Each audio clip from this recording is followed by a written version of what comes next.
The following podcast may be explicit. One Joe Young presents Adventures from the Shed, a tabletop RPG podcast. You can find us online at adventuresfromtheshed.com. It's time for Bretton to rejoin the party. Gather round in the shed as Chris, Kelly, Kurt, Bridget, and Joe are all back together to continue a new frontier. Bretton has a little catching up to do and some news to deliver to Trillium. Enjoy the podcast. Hi, and welcome to the Shed for Adventures from the Shed. You can find us online at adventuresfromtheshed.com. Of course, find us on iTunes, Facebook, Google+, Bing, all over the place. And I don't often give enough of a shout out to Podbean, which is where we host our files. It's been over 3 years now. It's been a great hosting service. They're the lowest price I could find, and we haven't had any problems, so thank you for Podbean. In the meantime, we're getting back to our Dungeon World campaign set in our world of Paradisi, and we are calling this campaign A New Frontier. We're going to welcome back one of our regular players today, and when we get around to it, you'll hear him. But in the meantime, we'll start with this man right here to my left. This is Chris. I'm playing Uriel, the Immolator. And this is Kelly. I'm playing Trillium, the Druid. Hey, this is Kurt. I missed a day of recording, which I think was 3 sessions. I'm psyched to be back, and I am playing Bretton Knobloch. He is the ranger with the wolf companion Cloud. And this is Bridget. I'm playing Lenore, the cleric. And this is Joe. I'm our game master as we continue in this campaign, A New Frontier. We want to do a quick recap, but that recap is going to be based on Bretton rejoining the party. So those who remember from a couple of episodes ago, Bretton was jailed for impersonating a noble at the stationery store in Harak. After being jailed and being let out after 48 hours, Bretton walks into the Stinky Salamander, and the others of the party, Uriel, Lenore, and Trillium, are sitting having their breakfast, their nice hearty breakfast at the Stinky Salamander at their regular table, which is that regular table is the one off to you walk in the main doors. They're off to the left, a couple of tables over, not necessarily in a corner, but towards the side. Bretton, you walk in, you turn to the left, you see him in that regular table. That chair's sitting there waiting for you. Go for it. Oh, thank the gods. It's good to see you all. Yay, 48 hours. It's good to see you. There was much Back. rejoicing. Much rejoicing. Y'all, 48 hours with Stinky Joe. I wasn't sure I was going to survive. He smelled like rotten dire rats. I mean, it was awful. You have no idea. I love how it was Stinky Did he Joe. make you Thank do anything strange? No, he just sat in the corner and smelled. But thankfully, I had Miss Halifarin there, who made the 2 days a little bit more enjoyable. They might call her a woman of ill repute, but I like to think of her as a lady of the night. She's a soiled dove. Well, Mr. Immolator, do you know what a dirty Muriel is? No. I didn't either, but Miss Halifarin taught me over the last 2 days. Dirty Uriel. I now have it typed up, so we'll have to figure out whatever that was. We don't know. People can send in their guesses. So did I miss anything while I was gone? Oh, you missed a lot. Where do we start? What? Oh, yes. I The thought y'all would saga just sit around continues. drinking ale, waiting for me to be. Well, we did that too, and we, mourned your That was just like one absence. day's worth of stuff. Yeah. We Did ended someone up, remember to feed Cloud for me? I hope. we just assumed he was with you. And Cloud? Cloud? Yeah. You had a dog? Wait, where's Cloud? Actually, at that point, I can't. Oh gosh, I wish I could Is there a remember the kennel? waitress's name. Yeah, I know. I regular thought we waitress. had written it down. I can't I remember. did. In my head, I'm thinking Thelma and Louise, but I it thought it was wasn't. like Tiffany or something. But you it's have not. your regular waitress who comes over to the table, welcomes Bretton back. Bretton, welcome. We've had Cloud in the back just eating scraps for a day. Here he is. And, of course, Cloud just jumps up and licks you all over. Awesome. Except for that Sheila one and spot. Sharon Sheila and Sharon. So this is were the Sharon. regular Yeah. servers. Good, So- Bridget. so Cloud. Cloud- Oh, gonna give Yeah. good tummy rub. Cloud was their faithful garbage disposal for 2 days. Cloud looks happy. He was as a living it clam. up then. Oh, yeah. He's probably gained a few pounds. So what you missed was Gerald's dead. Part of his forge was somebody attempted to burn it down. and we found a hidden Wait, menagerie Gerald's of dead? crazy creatures. Gerald's Yes, dead. poisoned By on who? purpose. so So he was jolly. murdered. He was Did murdered. we murder him? No, it was but not. he told well, it could us have been the we murdered- druid because of circumstances of his death. I spoke with Wait, him what? after he passed. You spoke with him after he passed? Yes. How did you do that? I have an ability. It's To the, speak it's with the those who cultist have thing died. they do. It's not a cult. I have my notes from last time. You're not fully clean unless you're cult fully clean. Hey. Dare I ask what he said to you after his death? I forget. He didn't really know much. Yeah. He said a lot of, He doesn't think Drummond had anything to do with it. Whoever told the people, because he was dead in his little apartment next to the forge, so he overheard a voice saying like, "Oh, he's gone for 2 weeks," blah blah blah. No worries, but he didn't recognize that voice.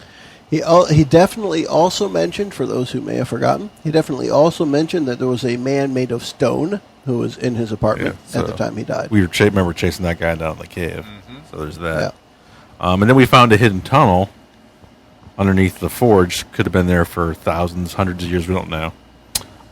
Looks like it was dwarven craftsmanship, even though it's high ceilings, but still could have been crafted by dwarves.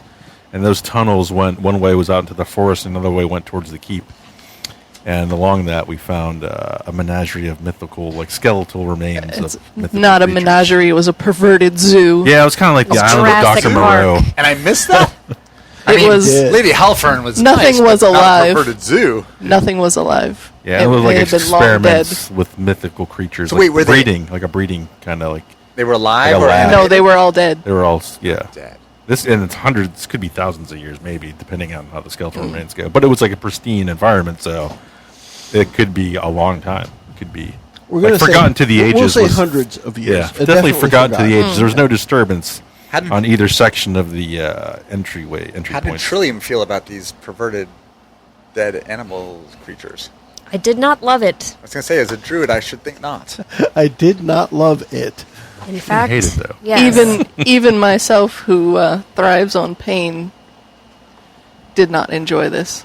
And It suffering. was, Yep. there was a lot of pain and suffering in Yeah, this so area. one of the tunnel ways probably leads out to the keep someplace. We don't know. We might be able to kind of guess what building it might be. And the other way went out to the forest, but it was an unnatural, like somebody purposely planted trees around, like a circle of trees around the entryway. And then what was it, the thistle lily plant, or what was it called? Yeah. A specific plant was yeah. on the entryway. And what does that Like Plant It was do the again? same plant that was found, like ivy growing around the columns within the preparatory school. academies. Yeah. and what does it That do was the one again? that silences? Yeah. Is it? Yeah. It silences people. Yeah. So Okay. the idea was, at least perceptually and conceptually, this place was meant to be kept quiet. So you guys found a place that was meant to be kept quiet. And it may be linked to the school. Not necessarily, they- not necessarily soundproofing, but secretive. Right. Yeah, it's kind of like a In other Yeah, words, don't tell anyone Yeah. about this. Shush. first rule of menagerie: don't talk about menagerie. And to Chris's point, from the perspective of Uriel, it is hundreds of years old, and was, as it was left, probably meant not to be discovered again. That was the idea, right? So it was important at the time, and I think I'll do an addition to the recap as a group, and from my perspective as well. The idea was this was a menagerie of hybrid animals. They were trying to breed different things, like can you breed a dragon and a grizzly bear kind of thing, right? And their magicians are trying to make this happen. There's a library of books. I think somebody maybe Yeah, we took a taken some bunch, of the yeah. books. Ideas of how do we make this happen. And as we went through the menagerie, it was, this path is kind of safe, this path is less safe, this path is very dangerous with the animals that were created, or the creatures that were created by the hybridization of things. And these are the worst of the worst. However, what we looked at was hundreds of years old, just skeletal remains of oddball creatures that were experimented with. And from there we said, all right, so this passage goes right underneath the main section, the keep section, the nobility section of Iraq. And the other end, if you follow the other end all the way out, that led to the forest outside of town, which had this plant growing around that is the hush-hush plant. Keep things quiet, keep things secret. That was, I think, where we left it. Yep. Did you see any 3-armed goblins? No. Oh. I don't think so. No. No. I don't think There there were wasn't- any There was no goblins. humanoid. Yeah, that's a good point. Yeah, It was it's Yeah. almost all- animals. Yeah. Animals and beasts Like- of myth. Like he said, like dragon and I knew bear. a Or nasty 3-armed goblin once. No. Corvus. Oh, No. yes. No. Wow. So, all right. You seem to be So- a finder of paths. Yes. So I have a better sense for what you've been doing with your time. I feel like I've missed out a bit, but what's the next step? All right, here's where something I completely forgot to say off the air before we started. So first, let me ask Kelly, where is Trillium from? I don't think we ever established the name of the woods that she makes her home. Oh. Outside of Valshand, right? Outside of Valshand. At So least nearby, within a few miles, 10 miles, 20 miles, something, not too far away, within a few miles. okay. The name of you're looking for a Yeah, name. the area, Okay. like the woods, like Right. the 100 quiet acre wood or something like that. You don't mean or- Falshank's Forest, do you? I don't know. Do I? foul. All right. I mean, Does just- she? Let's I mean, go it may with or that. may not be, but I just know there's some woods out that way, Falshank's Forest. I don't know that that's where Falshank. Trillium's from. Well, this is important because Bretton heard while he was in In his dungeon horn. interrogation and being detained that With Stinky Joe. recently in Valshank's forest. I have to. I'm Sorry, it's typing this while- Falshanks with an F. Foul. But again, I'm not assuming that's where Trillium's from. I just- Falshanks. Falshanks. Yeah, Falshanks was a great ancient wizard way back in the day, and he had a cave out there that was his lair. So yeah, I don't know that that's the actual name, but people call it Falshank's Forest. Okay. Just by the way, kind of northwest. I can be of from there. Falshanks. Apple, Sounds like a cool Apple place. thinks when you type Falshanks, it is Galshanks because Galshanks is apparently Right. real. Well, in a local dialect, he might have Yeah. been Galshanks. Yeah. But Falshanks to But me. and Falshank's forest, Bretton heard while he was incarcerated that there was a hobgoblin invasion in Falshank's forest, and they were currently trying to find ways to burn the forest down. What? Yeah. I have to get back An home. assault on nature. That's horrible. So And you nailed it, by the way. That's the idea. okay, yeah. I think for Trillium, being in the bowels of Iraq, deep within the bowels of Iraq, seeing these dead mythical creatures, skeletons, it's wearing on my spirit. Yep. Yep. And now I've heard news of my forest being invaded. Yep, the hobgoblins are laying claim to the area, and if they can't have it as is, they will burn it to the ground and take it over. They can't have it. No one can. Yeah. Yeah, so Well, they figure, and that Bretton, this is something that I'll relay this in Bretton's voice, although I don't know what his voice is. What he heard in prison was that the hobgoblins, said that this is where their tribe came from. And King Grooknock of the Hobgoblins has reclaimed the area. And if he can't have it as is, they will burn it to the ground and rebuild it as a Hobgoblin kingdom. oh, well, Yes. And Grooknock is spelled phonetically. okay. Group knock. Grook. I'm going to tell you, I spell it as Grooknock. Group knock. Grooknock. Not how I spelt it at all, but I'll Exactly. take it. It's spelled phonetically. In any language, Hobgoblin translates phonetically. And rebuild it as a Hobgoblin Kingdom. All right. Yeah, if nobody else can have it, and the locals that came by to pass the gruel and the oatmeal and what have you underneath the cell bars to Bretton we're telling him, you know what, who really cares? It's outside of Valshand. It's outside of our jurisdiction. However, this guy calling himself King Gruknok says that he's just going to burn down the Falshanks forest. Whatever. The only thing we really need to care about is if some of the some of the smoke reaches our way, but that's 2 days away. Probably not a really big deal. They're treating it as like people in Massachusetts caring about wildfires in California, kind of thing.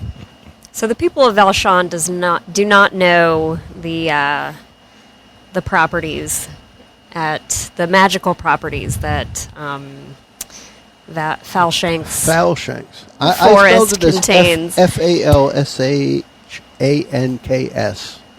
Okay. F-A-L Shanks. I mean, we've heard rumors of, different kind of herbs that only grow specifically near that area, but we've never been. Yes. So I've tended this forest for a long time, and there are many magical plants and herbs that are very powerful, that could be used against Valshand in the wrong hands.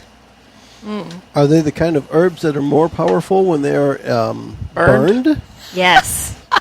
Yes, indeed. Because the hobgoblins, King Gruknok, wants to burn them. Yes. By the way, recently ascended King Gruknok, the most powerful of the local hobgoblin tribe, What's that tribe has taken over. Now it is the Gruknok tribe. Okay. Right. Very important that the name sticks, and they will no longer acknowledge any previous name they had. Although the previous name was the Fluffalilies. They will no longer. Is he known as acknowledge Gruknok the Usurper? No, it is King Gruknok. That is it. Yeah. And if you disagree with that name, and you're a hobgoblin, They light you on fire. yes, Well, it works for me. you are set on fire. Yes. And remind me how far. I know that we had to cross many valleys and climb many peaks to get to It was a couple of Harak. days, right? But was a couple it was like days. 2 days, right? Yeah, it wasn't crazy. Yeah, there was a couple of hard peaks that you had to get past, but I think it was only a few days. Yeah. Okay. So, but Well, you the can go right down forest, the deep valley in the We middle. can probably the cut forest is corner. outside of Valshand, Correct. which we're in Harak, which is already a couple of days. So, So let's look at this as you traveled east to get to Harak. You traveled 2 days. Right. You need to travel 2 days back to Valshand, and then maybe another day-ish to get deep into Falshanks Forest. okay. To, So we to have the center, traveling. the home, Yeah. the place where Trillium has probably spent much of her Are we days. going to go there? Oh, yes. Okay. Oh, yes. We must go there. Well stated. Definitely. You have to get there. Sounds like a perilous I'm just going to journey. hope that the Lady Bellflower doesn't go into labor. Oh, I'm going to yeah. have to cancel a date I made with Miss Halifaran, the Elvish Lady of the Night, but I'm happy to do that in No order to dirty help. Muriels for you today. In order to help Trillium save her forest.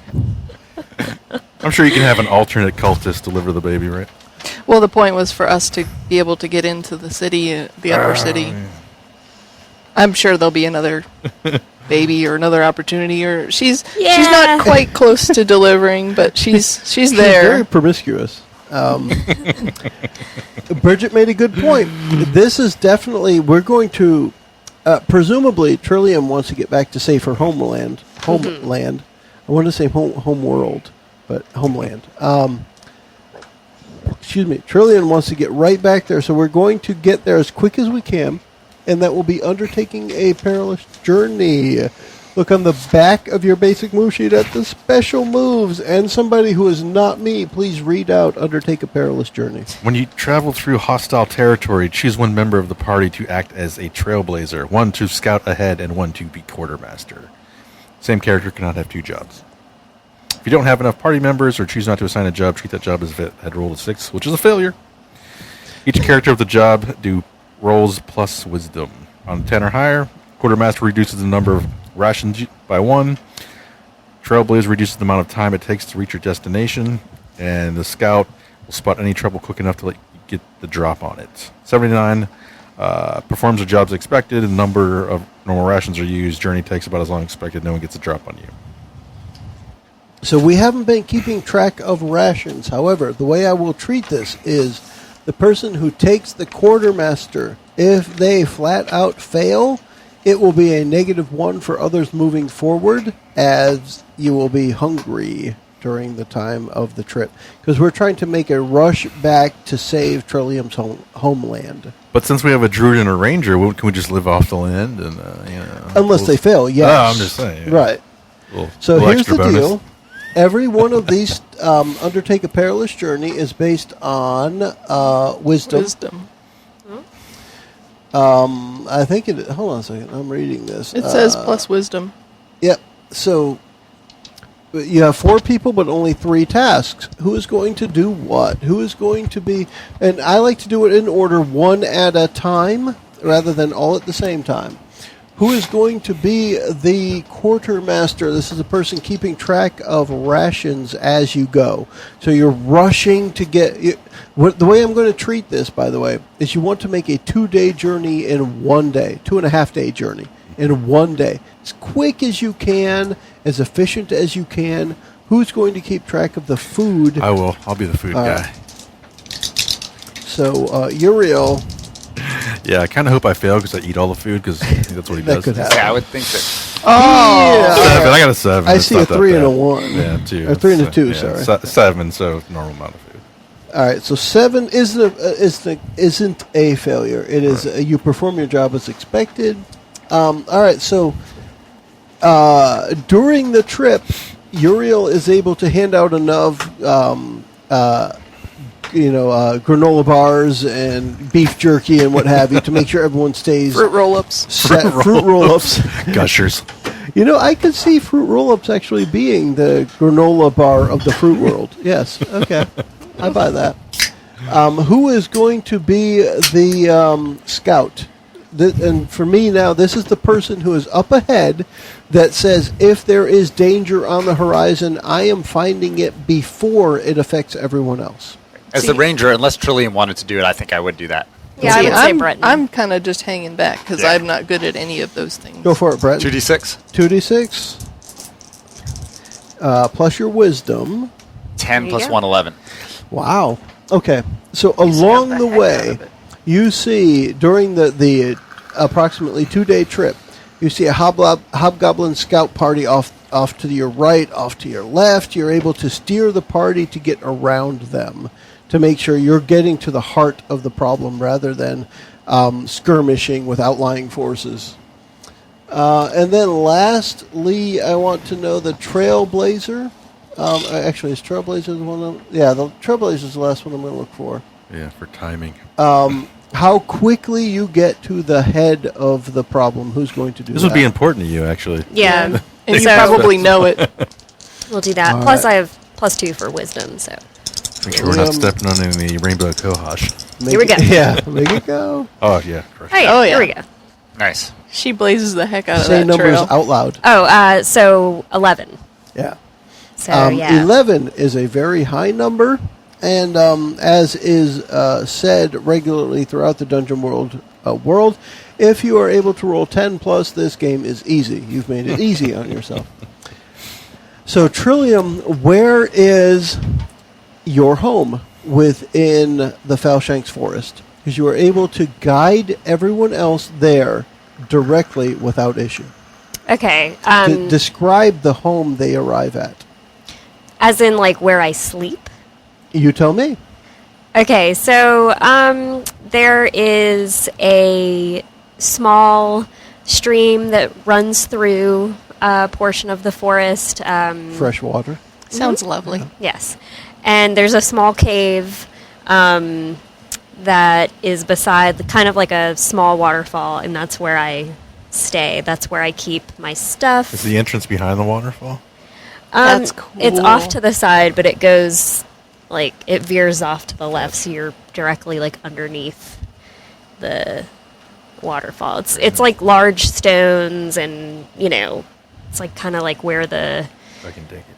stream runs from, I guess. So you can't see it if you're looking at the waterfall. Not really. Actually, you can. Yeah, in my head, you can. Oh, okay. But no, let's make it. So it's yeah, not a let's hidden make entrance, it. or it is a hidden entrance? Let's make it a hidden entrance. Yeah, yeah. Because we don't want the So you go behind hobgoblins the being waterfall. You go kinda like, behind the you know, waterfall. us in the Yeah, Beacons to get action. there. to Like behind the rocks and like the little cave where I Yeah, Cool. that's awesome. stay in. Got it. What else? Do I? Is there That- anything that- else? Are you taking us there? That's the thing. Sure. You're I don't know. arriving. You are arriving based on your exceptional role. You are arriving with your. I don't know if it's overstepping to say your new friends at your home, the entrance to your home. Are Okay. you going to lead them over the threshold into your home? Sure. I'm sure Bretton's been there before. He's been Only to the staples. Yeah. So at this point, Trillium, your home has been not yet defiled by the Okay. Hobgoblin menace. However, along the way, you have seen traces of the mess they've left behind. More than once, you've passed a path where they've trod upon important plants in the area. Soda And you cans, can- cigarette butts. Right, yeah, that's a good point. Think of it from that perspective. You can feel that they've trod upon the holiness that is your nature ground, that they have soiled the earth, and just their individual footprints almost leaves a bad taste in your mouth, almost like taking a long, deep breath of an ashtray. Right? And there are points along the way that you know they have ruined the earth, and it will take nature years to overgrow the mess they have left on the ground they have trod.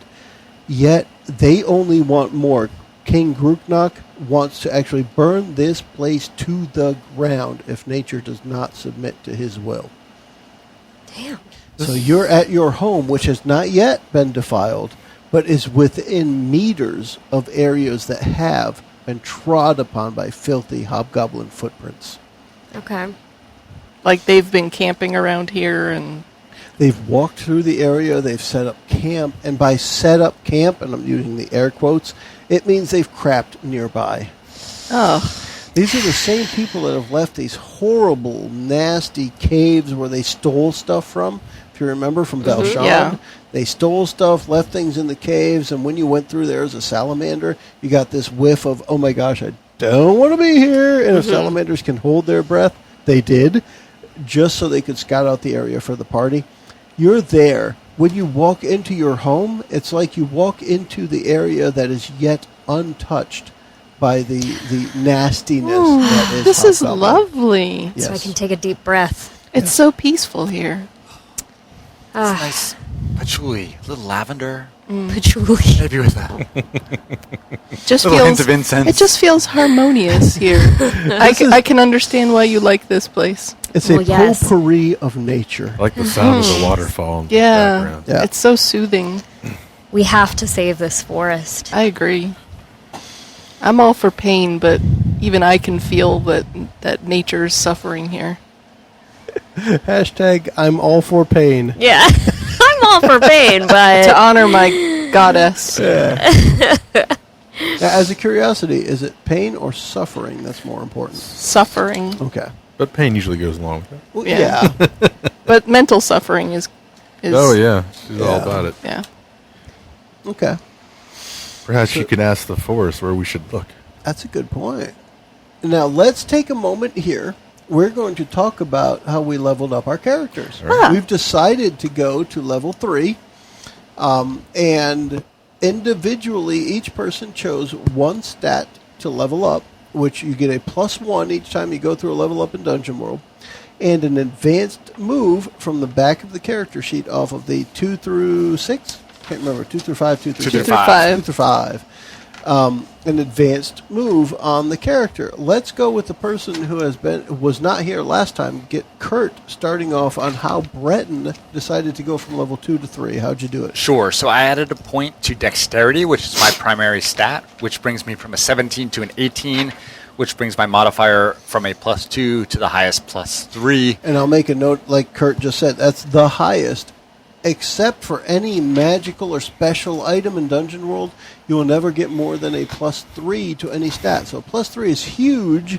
Think of it from the perspective that everything that says roll plus something, it is 2d6. And remember, on a failure is only a 6-. And if you have a +3 to your roll, the only way you fail is rolling snake eyes or a 1 and a 2, which means you are way more likely to succeed in what you wanted than to fail. Right. So an 18 is the pinnacle, the epitome of awesomeness within the Dungeon World system. Go Right, ahead. and so I had to think about it because actually my hunting and tracking type stuff as a ranger runs off of wisdom, but for combat I use a bow, so dexterity, I think So it your makes cold sense. shot and things like that. Well, and the reason I did that is I'm going to take my advanced move at this level. I'm going to take blot out the sun. When you volley, which I assume that counts as a bow shot, right? Yeah. Anytime you use volley as a basic move, is the weapon has to leave your hand before hitting the target, whether Right. it be an arrow, a dagger, whatever. Right? So when I volley, when I shoot my bow, I may spend extra ammo before rolling. For each point of ammo spent, I may choose an extra target. Roll once and apply damage to all targets. So the idea here is I can do multiple shots simultaneously at multiple targets. And you made the reference when we were off the air of the 300. Right. The idea of you actually see, and again, I like to use the action movie camera angles. You see the turtle. Everybody ducks under their shield as you look up in the air, and 1,000 arrows come in and literally blot out the sun. That's the idea of that move. As much as you can get missiles into the air, it means that you have a more of an effect as they hit the target. Right. Yeah. I think that's it. All right. Who else? Who's next to talk about what they did with their character? Bridget, go ahead. All right. I added 1 point to my wisdom to give me 17, which I'm planning the next level up to max out. Cool. At 18, and I chose my advanced move of divine intervention. It says when you commune, you get 1 hold and lose hold. Any hold you already had. Spend the hold when you or an ally takes damage to call on your deity. They intervene with an appropriate manifestation, a sudden gust of wind, lucky slip, burst of light, and negate the damage. Cool. That's actually pretty cool. I'm very curious when you will use that, how it looks from Zoraika's perspective. Because that comes from your goddess of suffering. How do you actually avoid damage based on suffering? I'm curious. So think about that. Okay, who's next? And Chris? I'm sorry, go ahead. I had a spell. Oh, that's right. Yeah. You and are I the was spellcaster able of the to group. pick Go for it. 3rd level spell of Hold Person. Oh, Sweet. say So what that does. choose a person you can see. Until you cast a spell or leave their presence, they cannot act except to speak. This effect ends immediately if the target takes damage from any source. Neat. I expect when you use that, people will say, I hate you a lot. Probably. If the only thing they can do is talk. Who wants to go next? Chris? Kelly? Okay, next. I upped my wisdom 1 point, which from 15 to 16, so now I'm at a +2. Although it's not one of my main skills, but I use wisdom for a couple skills, and one that I picked for another advanced move uses wisdom, so it's called Moth to the Flame. When you tempt a weak mind with your inner fire, roll plus wisdom. On a 10 plus, their will is suppressed. They follow you and do as you desire, so as long as nothing startles or surprises them. 7 to 9, the effect is only strong enough to distract or confuse them. And on a miss, they become agitated and upset, and your fire having sparked their hidden desires. And as a that could be note to interesting. those who may not remember, the Immolator is an additional class to the core rules of Dungeon World. And they're based around fire, if Immolator wasn't exactly obvious. But Moth to the Flame, essentially, to me, means they're following what you tell them. Yep. And if they don't, bad things could happen. Yep. All right. Cool. Kelly. All right. So I added 1 to my wisdom, which put me at a 17 for wisdom. So not quite at +3 yet. Gosh, for we are wisdom. developing some very wise characters, Yes, which doesn't indeed. necessarily reflect the people at the table. Aw. No, I think we are a group of intelligent people. Wise, Yeah, not so much. yeah. Go ahead. What else? All right. So my advanced move that I chose was the Thing Talker. You see the spirits in the sand, the sea, and the stone. You may now apply your spirit tongue, shape-shifting, and studied essence to inanimate natural objects, plants and rocks, or creatures made thereof, as well as animals. So Thing Talker forms can be exact copies or can be mobile, vaguely humanoid-shaped entities. So I'm curious, Joe to Kelly, what is it you think you want to do with that? I'm not sure, but I think Yeah? that there will be opportunity. I mean, Yeah. to turn into a plant, I mean, that'd So be... I was just thinking as something A like, flower. in order, a potted flower. Cloudy. Yeah. In order to protect your home, would you turn into part of the waterfall or the rocks that the waterfall flow over? I suppose I could. To listen to what's going on, to learn what the hobgoblins have in store, something like that. Yeah. Because it's no longer just animals anymore. It is the very earth that the animals trod upon Yep. that you can become and communicate with, yes? Mm-hmm. So I Yeah. like that idea. It didn't even dawn on me, the water part. That would... Yeah. It's inanimate. That's great. I would yeah. I would consider water inanimate, Yeah. right? As something as part of that. You could become a pool of water outside of your own home just to listen and see what's going on. Although I've wondered, because this is an old, for those familiar, Douglas Adams' Hitchhiker's Guide to the Galaxy, an old thought of if you become water, what is it like to be drunk? Right? Yeah. And the whole point of the reference is within one of the stories, I think it was Hitchhiker's Guide to the Galaxy, I feel unpleasantly like being drunk. And the question is, what's unpleasant about being drunk? And ask a glass of water. Right? Yeah. So if you have that connection to the earth, the water, possibly even the air is inanimate. Maybe you could learn something about what's going on outside of just maybe the squirrel tells you or the mouse tells you what's going on. That's what I liked Right. about it, because now she could speak to a plant or a rock or Right. an even form. So if somebody makes a statue made of stone, she can speak to it. That's yeah. pretty cool. Yeah. So you Wow, are now. you guys think so Or much does that- further than Or I would do. that, I'm just or like, would oh, that that's even cool. include the gargoyle? You I know? was could, thinking right? that as soon Yeah. as you said made of stone. Yeah. But does that work with magically right, animated, yes, inanimate right. Does it have objects? its own Maybe. sentience? Well, It because it's depends. not inanimate anymore. Right. Right. It's animated. Yeah. So now you are, as a group, maybe talking about the things you've learned, the things you've experienced over the last several days, if not a couple of weeks. Oh, so yeah. You've now partied. You've developed a bond with each other, not just in the game sense, but in the real sense of definitely things like Bretton have developed a link with Trillium between the Ranger and the Druid, and everybody has marveled with the ideas and the execution of how Lenore communicates with both the living and the dead. The way of bringing suffering and the blood of life into unlife, etc. Those big important pieces that have come together. With the Uriel just being able to create fire out of, well, frankly, nowhere.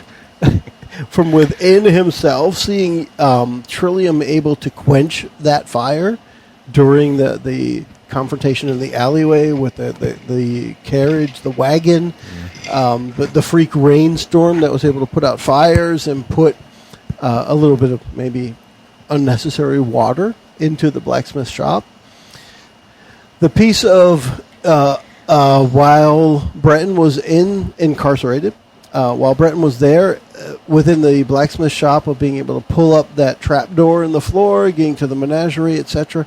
There's a bond that's developed between these characters. You are now in the home for the first time, in the home of one of the four of you, So you're in Trillium's home, where she has chosen to trust you and come into her home and talk about the things you've experienced so far.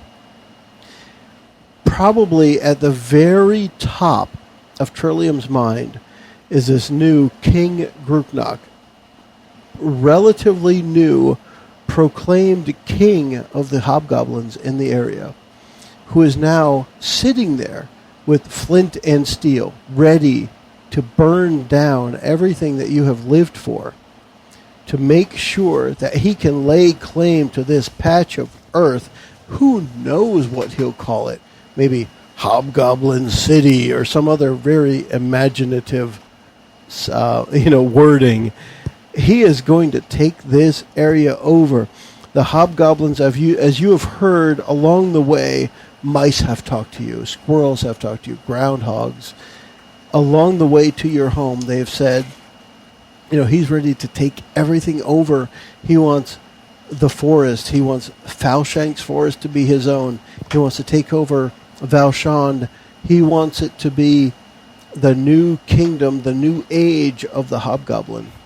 And they're all, every small creature along the way to the visit to your home has said they're very afraid. And as you welcome Lenore and Bretton and Uriel into your home, probably the top thing on your mind is every small creature along the way has said, please help us. Don't let us suffer the fate of the nasty, stinky hobgoblins. Ugh, my heart's breaking. All right, so what are we thinking, guys? Does anybody have anything that they want to do, or I have an idea of my own, but My thought is just take out King Gruknock. I mean, go to the source, take him down, and what are they going to do then? Like, we just took out your king. That's how awesome we are. It's how bad.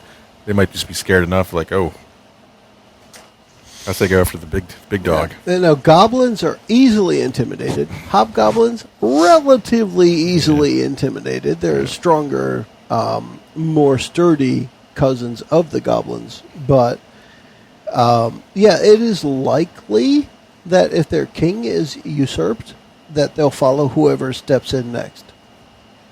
So I'd like to get started, there's a fungus. Here, I'm making, just random things up. All right, so I want to spread this healing fungus around the earth because it grows pretty rapidly and it's immune to fire. So I want to get that, going. How does that spread? So I'm thinking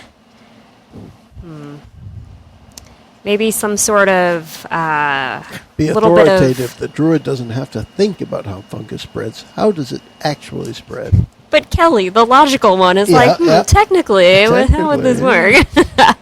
Now think about it this way.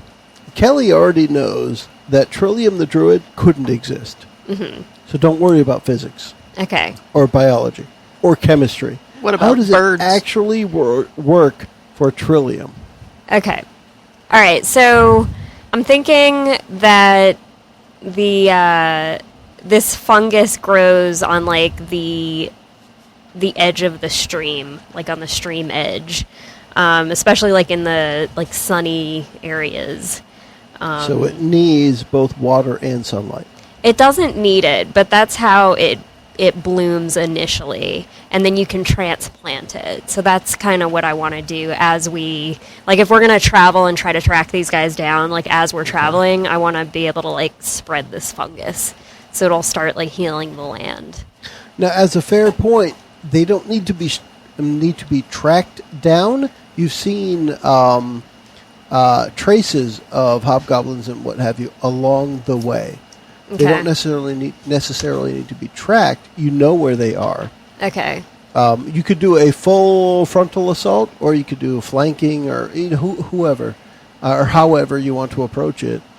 They are not hiding their presence whatsoever. They are there to take over. Not So- there to secretively find where your weak spots are. They just want to burn the shit down. Okay, so do we know where the leader is? What's his name? You may not know where King Gruknok is, but chances are he is in the largest hobgoblin stronghold in the area. Okay. And if he isn't, that would just be stupid for hobgoblins. And hobgoblins aren't stupid. They're just stupid. With you. Right. What if we give them a taste of their own medicine?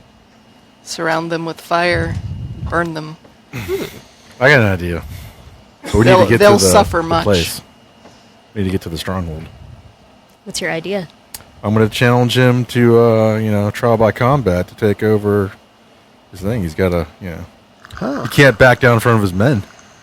No, he wouldn't. And I'm gonna be unarmed. I don't have any weapons. I'm Yeah. just a human dude. You know what? I'm going to give you guys a couple of minutes to talk about strategy while I step outside for a moment. And you talk about strategy, and I will be right back. You figure out how you want to handle the hobgoblins and Gruknok. And yeah, he definitely would not back down from a challenge. So that's my idea. But we need to find the stronghold and get in there because we can't just show up to some random, scouting patrol and they'll just attack us. And they're like, we're not taking you back, unless it's a prisoner. I'm just thinking maybe if we do That could something work. where they're all in their camp at night or, towards the dusk when they're coming into their camp at the end of the day, you can surround whatever fortifications they have with fire. Well, if they already have fire going on in the camp, I could manipulate that to Yeah. make it worse. I like the idea. I mean, both would work. Strategically, I think the surrounding them with fire makes sense, but And then you can just, shrink it in on them. single Like combat against Fortnite. the hobgoblin Yeah, I was going to say, yeah. sounds pretty awesome to me. Yeah. I bet we can find out where they are. I'm pretty sure there'll be easily. stragglers, and we'd need your skills to keep them from escaping. I imagine Especially Gruknok. someone can ask the little bluebirds where the She could ask the rocks and the trees now, too. where the stronghold is. Yeah. Animals in the area must know. Also, would Cloud have any friends in the forest? Any wolf friends that he'd like to Sure. maybe gather and they could join us in the fight? I think that sounds like a plan. We could just literally surround, Yeah. so there's Just no in case escape. Uriel's not able to handle the situation himself, we'll have backup. The suffering Right. will be great. Zoraika will be pleased. Oh, I could totally bomb out. Yeah, it could be bad. How do you issue a challenge to a hobgoblin king? Do Uh, you just call him Nancy? Yeah. Dirty Probably Mary wouldn't all know that. what Nancy means. So we're going to go for Cloud is going to gather Oh, yeah? some of his wolf friends from the area at Trillium's Okay. suggestion. And we are going to find out from the local animals where the stronghold is and send Uriel in to challenge the Hobgoblin King, but we're going to have backup in case it doesn't go well. Well, and I could also, while you're negotiating, or if I don't know, I was thinking I could hold the Goblin King, because I can do hold person now. But it only works until he's damaged. Well, yeah, but still. Yeah. I could keep You him could from hold him doing. and then we could just burn him at the stake. Well, then he would Well, be. it does seem a bit dishonorable. I think It that Uriel does. could take him straight up. I mean, yeah. As a curiosity, is Bretton honorable? He is. He is, okay. He's sneaky, I but don't honorable. know if we've really gone that route yet. I was curious, okay. He's sneaky. I'm fine with cheating to win because these people are evil and they're doing bad things. So we're not being friendly. It's not about Yeah, I'm not It's not sure a. that- I'm not This is sure not a the match honor- between gentlemen. I'm not sure honor is required with hobgoblins. Go in and throw down a gauntlet.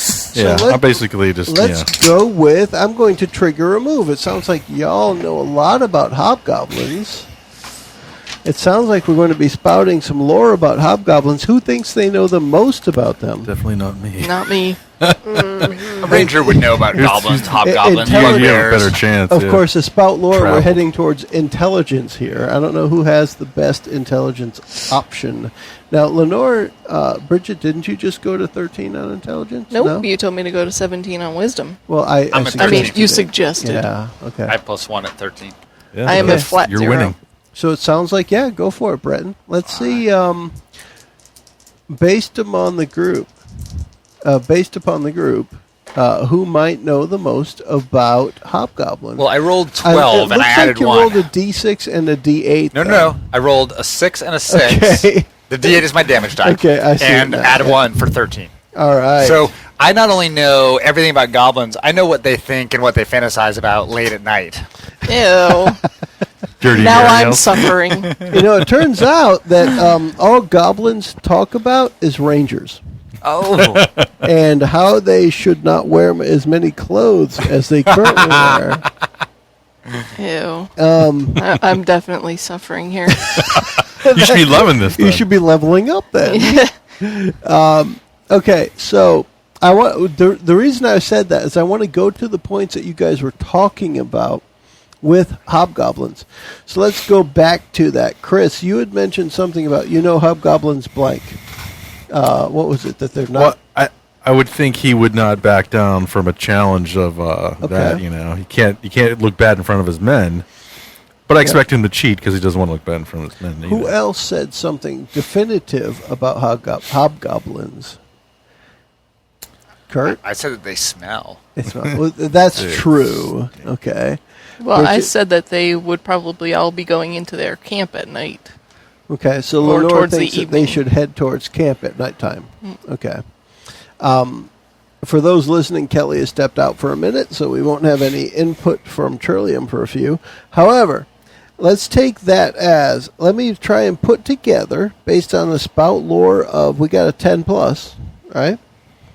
Based on the spout lore of a 10 plus, we're going to say that goblins not only camp at night, meaning they go into their homes, their camps, their tents, whatever it is at nighttime. Granted, like everybody else who's concerned about war, they keep guards. But aside from that, they do camp at night. Their boss is always under some kind of heavy protection because he's concerned about being usurped by somebody who's on fire. And then lastly, from Bretton's perspective, you know the right way to approach a hobgoblin camp at night. Or for that matter, even during the day. Again, we're going to go based on the successful roll. So we'll give you a free option of, at nighttime, you could go scout out the hobgoblin camp and learn any new information. Well, I know that if we have the option, attacking from above on hobgoblins is always effective because they never look up. So if there's any towers or fences or any I'll platforms, buy that. Hobgoblins never fear attack from above. they just don't think about it. So I would want to scout out to see if even simple platforms or guard towers or things like that, if we could climb and come from above, we would have a surprise. You're in a forest. Trees Trees, go highly above effective. Right. the hobgoblins. Okay. Also, the hobgoblins, they're not very solitary, so they usually pair up in 2s or 3s. So if we can be a little stealthy and take 1 or 2 out at a time, Agreed. then when they're left alone, they tend to panic. So And hobgoblins are pretty much never found alone. at least in this particular area, they don't Yep. tend to be solitary. The what is now considered the Gruknak clan is under direct orders to never travel alone. So all of their scouts are 2 or more hobgoblins. Every one of their guard posts are 2 or more hobgoblins. Every time they go out to grab food or firewood or anything, it is 2 or more of the Gruknak clan. I should have picked an easier name to say. A Gruknak clan. There are 2 or more that are out to chop firewood, to gather small game.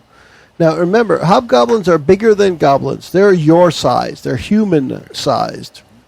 And they're rough and they're tough, and they don't take any crap from goblins, from humans, from anybody. I'd assume they're probably loud, too. Oh, yeah. There are a So lot we'll of... know exactly where they are. Yeah, a lot of grunts and snort sounds. Think of the big green snout, almost like a pig, kind of. Every time they're out and about, and two of them are out there trying to find a wild boar to kill, they're making the same sounds as the boar. It's like the Gamorrean guards from Return of the Jedi. Yeah. That kind of look. Like these husky dudes. Yeah. They're out there, they're kicking ass, and they know they can. There's no question in their mind that they can kick the ass of anything their size or smaller. As with most semi-humanoid type of things, they are afraid of things that are larger than them. But things that are their size or smaller, they feel that they have the upper hand. And typically, day to day, they do. So they're out there, they're killing woodchucks. And if you ever get near their camp, which Bretton would, you can see lots of fire roasting spits that have things that are their size or smaller. The size of wild boar all the way down to the size of a freaking field mouse being roasted over a spit. They will kill anything that is their size or smaller, and they feel they have full superiority over those things. So they're badasses as far as being bullies to their size and smaller. And in this case, the Gruknak clan are under standing orders to never hunt alone, never guard alone, never walk alone, never urinate alone. Not that they hold each other's wee-wees. However, they are in the same place. When they go to that spot where they go to urinate or defecate, there's never fewer than two in a spot at one time. Are they like dogs where they won't relieve themselves where they sleep, or are they just nasty? Yes, they will not crap in camp. Actually, it's a standing order from King Gruknak. No crap in camp. Could be some changes around here. Yes. Maybe Gruknak's not so bad. Yeah. Previous management allowed them to crap where they sleep. However, Gruknak says no crap in camp. There are signs like that, although you can't quite read them, and everyone seems to be written slightly different, but No they all crap translate to the same thing. No crap in camp. Crapo no el sleepo. There's all kinds of different signage around the camp. So we're going to have to dodge their duties. Dodge all around their camp. duties. Yes. So watch your step, folks. There are hobgoblin landmines throughout the area. So did you guys have... Are they flammable? Anything's flammable. says the immolator. Anything's flammable. You just got to get the temperature up enough. Anything's flammable. That's a good point.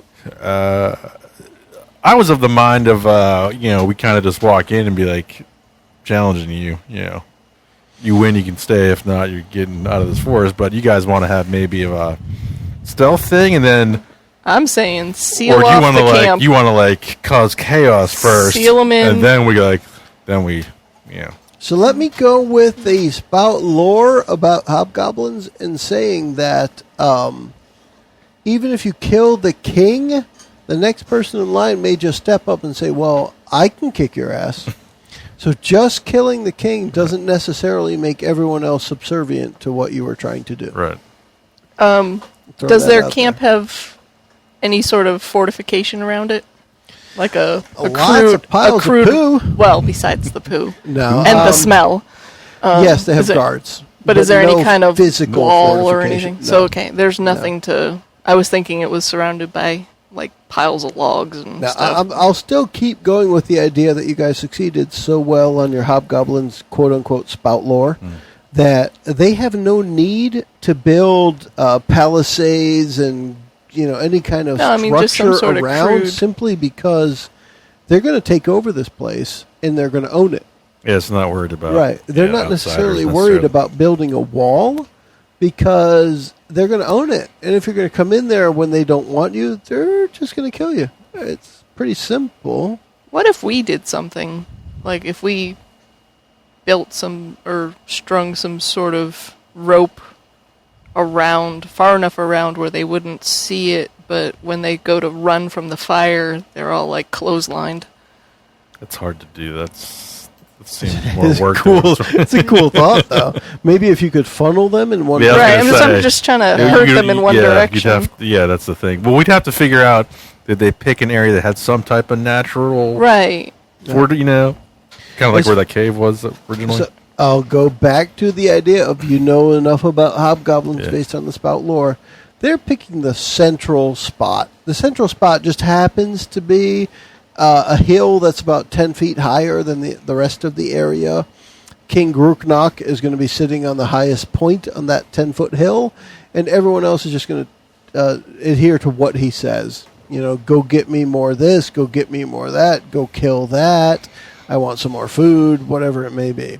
Very rudimentary compared to the humanoid stuff that you guys know. Even as rudimentary as a druid or a ranger, which wants to live off the land. Although See, Bretton I'm from a wants to live city, in so the I'm city, thinking right? I'm thinking gates and fences Well, I mean, and do palisades. they even and- have tents? Or are they making makeshift lean-tos out of like branches and like leaf pie? Because they want to own the area, they're starting to build structures between trees. Okay. So real structures, as in they're chopping down trees to make logs, to make other little huts between other trees. Gotcha. They'll never be at the point of what you would call wood and stone buildings, Right. but they will have log cabins by the end of this if they're allowed to continue. Okay. They're getting a little fancy. Yeah. So we're scouting the camp. But they're pretty Yeah. much out. They're sleeping Sort of. out in the open. They don't have anything done yet. They're sleeping out in the open on the ground. All that jazz. So as we consider what we're going to do to get at the hobgoblins, and as Kelly rejoins us so she can say bye, Hi, we're bye. going to end up this. We're going to wrap up this episode, and we'll continue in the next episode with how we're going to handle the hobgoblin tribe led by King Gruknok in Falshank's Forest, which is the home of Trillium. We'll see how we're going to handle them as we pick up the next episode. In the meantime, we will say bye. Bye. The preceding podcast was brought to you by One Joe Young. You can find us online at adventuresfromtheshed.com.